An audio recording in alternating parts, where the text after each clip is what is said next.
শান্তি চুক্তির খবর কি তবে কেবল কাগজে কলমেই সীমাবদ্ধ?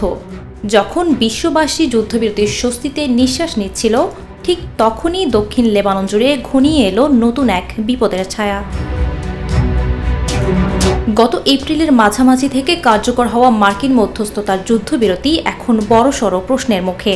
সীমান্তের ওপারে কি ঘটছে? কেন হাজার হাজার মানুষকে ঘর ছাড়ার আলটিমেটাম দেওয়া হচ্ছে? পরিস্থিতি এখন এমন এক পর্যায়ে আছে, খোদ লেবানন সরকারও নতুন শঙ্কায় থরথর করে কাঁপছে। ইসরায়েলি সামরিক বাহিনীর শীর্ষ মহলের গতিবিধি বদলে দিয়েছে সব সমীকরণ। তাদের ভাষায়, নির্দিষ্ট একটি রেখার ওপারে গেলেই চালানো হবে ধ্বংসাত্মক হামলা। কিন্তু সেই রেখাটি আসলে কোথায়? আর কেনই বা এবারের লক্ষ্যবস্তু আগের চেয়ে অনেক বেশি বিস্তৃত? অবশেষে প্রকাশ পেল সেই ভয়ঙ্কর নির্দেশ। ইসরায়েলি সামরিক বাহিনী দক্ষিণ লেবাননের বাসিন্দাদের অবিলম্বে ঘর ছেড়ে অন্তত 1000 মিটার দূরে সরে যাওয়ার আদেশ দিয়েছে। আশ্চর্যজনক বিষয় হলো, এবারের তালিকায় এমন কিছু শহর আছে যা লিদানি নদীরও উত্তরে অবস্থিত, যেখানে আগে কখনোই এমন নির্দেশ আসেনি। এই আদেশের পরপরই শুরু হয়েছে ব্যাপক বোমা বর্ষণ।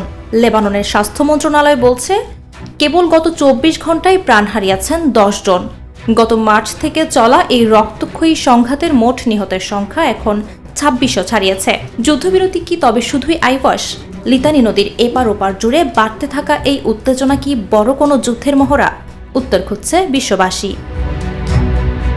মিমি মজুমদার, নিরপেক্ষ।